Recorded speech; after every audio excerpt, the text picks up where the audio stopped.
3, 2, 1. Back to basic. Assalamualaikum warahmatullahi taala wabarakatuh.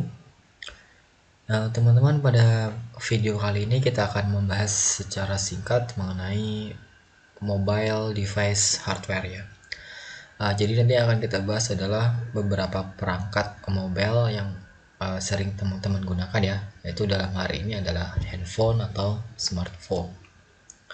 Oke, langsung saja. Mobile device sendiri kalau artinya adalah merupakan sebuah komputer yang cukup kecil untuk dipegang dan dioperasikan oleh tangan ya. Nah, biasanya perangkat ini memiliki antarmuka layar datar LCD, OLED, atau kalau yang sekarang sudah mengarah ke AMOLED, menyediakan antarmuka layar sentuh dengan tombol digital dan keyboard atau tombol fisik bersama dengan keyboard fisik ya. Kalau yang sekarang sih umumnya kalau berbasis Android ataupun iPhone ataupun lainnya sudah terkenal sekali dengan tombol digital keyboardnya ya, yang berbentuk digital, yaitu yang ditekan dengan layar sentuh. Namun beberapa tahun sebelumnya itu pengguna tombol fisik itu masih cukup digemari ya, apalagi pada saat keluarnya BlackBerry pada zaman itu. Oke, itu sekilas mengenai pengertiannya. Karakteristik tersendiri dari sebuah perangkat dikatakan mobile device ya, yaitu yang pertama adalah dari sisi ukurannya. Otomatis ukurannya karena konsepnya mobile atau sering dibawa aktivitas yang tinggi, berarti ukurannya dipastikan tidak sama persis dengan perangkat yang tidak bisa dibawa ke sana kemari ya. Contohnya kalau PC kan agak ribet kalau dibawa ke sana kemari. Kemudian ada memori yang terbatas. Memori di sini dalam artian seperti RAM-nya ya. Jadi RAM-nya terbatas, tidak bisa seperti PC yang bisa di-upgrade dengan kapasitas tertentu. Namun kalau yang mobile device umumnya memorinya terbatas ya, hanya sebatas kemampuannya saja. Karena kalau terlebih besar daripada kemampuan si mobile device-nya sendiri atau smartphone-nya sendiri ya, itu kemungkinan beberapa fungsional juga tidak akan bekerja maksimal, atau mungkin bisa dikatakan akan memakan sumber daya yang semakin besar. Kemudian daya proses yang terbatas di sini dalam artian kemungkinan hanya ketika kita mengoperasikan sebuah smartphone, kita hanya dapat melakukan satu atau dua aplikasi yang berjalan dalam waktu yang sama. Misalnya kalau teman-teman buka YouTube, kemudian teman-teman buka aplikasi pesan misalnya ya, WhatsApp atau Telegram, kemungkinan teman-teman bisa menjalankannya dengan bersamaan dalam waktu yang bersamaan ya. Berikutnya adalah mengkonsumsi daya yang rendah. Nah, itu tentunya karena sifatnya mobile dan umumnya disimpan dalam sebuah baterai yang memiliki kapasitas yang tidak terlalu besar ya, atau sudah didesain seperti itu. Jadi konsumsi daya yang dibutuhkan juga otomatis lebih rendah dibandingkan dengan menggunakan platform yang non mobile ya, atau misalnya contohnya adalah PC ya. Kemudian kuat dan dapat diandalkan, ini kuat dalam artian tertentu ya. Kemudian dapat diandalkannya karena konsepnya lebih mobile, responnya lebih cepat, kemudian mudah untuk dioperasikan dan lain-lain ya. Oke, kuat yang dimaksud dalam mobile device ini artinya kuat ketika kita gunakan ketika kita misalnya dalam kegiatan tertentu ya. Misalnya ketika kita lari, kemungkinan karena handphonenya pasti tergoyang-goyang, otomatis diusahakan desain dari handphone atau smartphone tersebut juga kuat dari goncangan.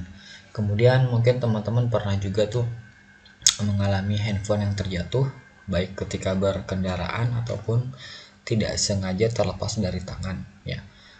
Dan mungkin teman-teman juga pernah mengeceknya bahwa kemungkinan hanya lecet saja atau tidak terlalu parah kerusakannya.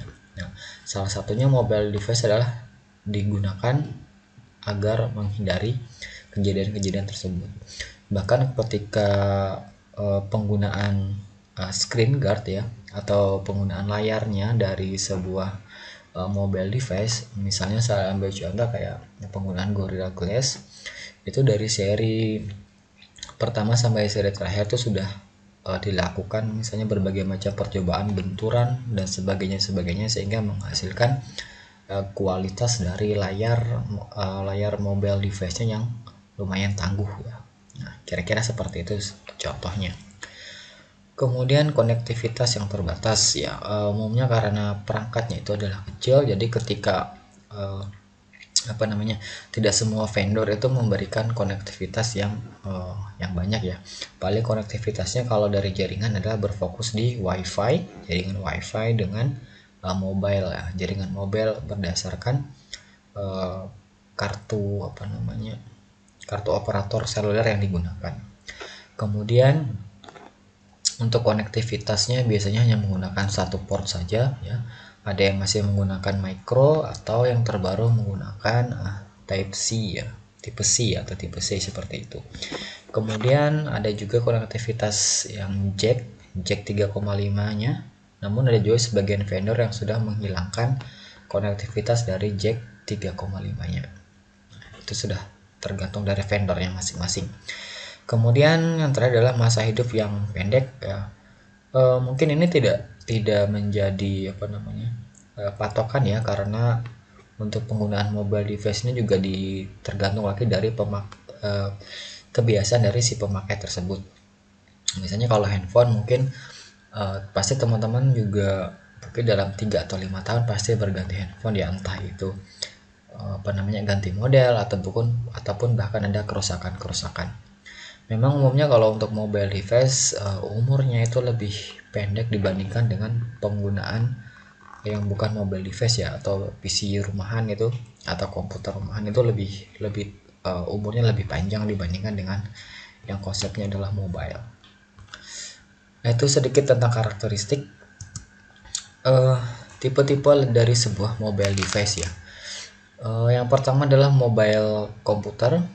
Mobile komputer ini misalnya laptop, kemudian ada kayak tablet kayak gitu, kemudian ada yang all in one, itu mungkin juga termasuk di mobile komputer ya, meskipun agak-agak tebal juga, tapi masih kalau dibawa kemana-mana masih lumayan lah, cuma lebih cocok di laptop ya.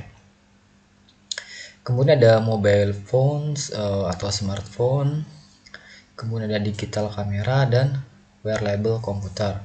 Wearable komputer ini salah satu contohnya misalnya ada yang namanya smartwatch atau jam tangan pintar itu yang bisa terkoneksi ke handphone kalian. Terus ada yang terkoneksi misalnya untuk mengukur detak jantung ya. Kemudian ada yang bisa mengukur ketika biasanya untuk dibawa lari itu bisa mengetahui berapa jarak tempuh dan lain-lain. Kira contohnya seperti itu. Kemudian ada beberapa contoh komponen dalam sebuah mobile phone atau sebuah smartphone ya. Umumnya saya ambil contoh yang paling umum saja. Kemungkinan untuk yang lain mungkin agak berbeda arsitekturnya, tapi ini salah satu contoh arsitektur hardware yang ada pada sebuah mobile phone. Yang pertama saya ambil dari posisi paling kiri dulu, ada penyematan SIM, baterai dan USB ya. Nah, biasanya terletak di tergantung posisi juga ya. Kalau USB biasanya di paling bawah, baterai juga di bawah juga ya. Kalau SIM biasanya ada yang di samping ya. Nah, tergantung. Kemudian ada komponennya adalah display atau LCD-nya, kemudian ada keypad, kemudian ada on off, tombol on off nya, kemudian di paling bawah ada speaker, ada mic, ada kamera. Kemudian di sebelah kanan ada TX, RX, SW itu seperti untuk sinyal ya, untuk sinyal. Terus BT atau GPS, Bluetooth atau GPS, jadi yang berhubungan sama konektivitasnya. Jadi ada antenanya itu terpasang di situ. Kemudian di jeroannya itu ada pasti ROM sama RAM, itu pasti ada karena konsep dari mobile device atau smartphone itu sudah mirip sekali sama komputer yang teman-teman gunakan. Kemudian ada penggunaan aplikasi dan CPU-nya yang berfungsi di situ. Kemudian ada baseband processing dan audio speech processing yang berhubungan dengan audio. Kemudian DAC dan ADC, dan terakhir adalah RF part, yaitu frequency conversion dan power amplification ya. Nah, itu sedikit beberapa komponen yang bisa dijadikan acuan ya. Memang kalau nanti teman-teman lihat di handphone yang masing-masing, untuk hardware-nya juga terbatas sekali kalau untuk handphone ya. Mungkin yang umumnya ya biasanya sih layar monitornya, kemudian portnya ya, kemudian biasanya pasti ada RAM-nya sekian, kemudian ada memori atau hard drive-nya di dalam, terus ada kamera, baik itu yang kuat ya, ada atau yang 4 ya, maksudnya 4 kamera, 2 kamera atau triple kamera, kemudian ada flash dan lain-lainnya. Dalam penggunaan prosesor ya, ada perbedaan yang mencolok antara mobile device sama PC atau laptop ya. Dalam arti mobile device yang dibicarakan adalah smartphone ya. Untuk arsitektur smartphone sendiri umumnya digunakan dengan menggunakan arsitektur ARM yang dibuat oleh Advanced Reach Machine, yang dibuat oleh ARM Limited ya, singkatnya adalah Advanced Reach RISC Machines. Salah satu alasan dikembangkannya itu karena dia memiliki desain yang sederhana ya. Jadi teman-teman, untuk prosesor sendiri itu ada arsitekturnya. Jadi gimana cara membuat prosesor itu ada. Jadi ada desainnya kayak orang bikin arsitek rumah gitu ya. Jadi ketika membuat sebuah prosesor itu dilakukan namanya arsitektur juga. Nah, ARM ini karena konsepnya mobile itu kan tidak memerlukan daya yang besar ya. Jadi ARM ini dirasanya cocok untuk penggunaan mobile phone karena ARM ini arsitekturnya memang hanya membutuhkan konsumsi daya yang rendah dibandingkan dengan arsitektur dari prosesor untuk PC atau laptop. Nah, menurut data nih teman-teman di tahun 2010 ya, jadi hampir 95% ya penggunaan prosesor untuk mobile device smartphone itu sudah dikuasainya sebanyak 95%. Nah, itu jadi kalau dipastikan sih menurut yang terbaru juga dapat dikatakan ya seperti itu. Kemungkinan handphone yang teman-teman gunakan itu menggunakan arsitektur dari ARM.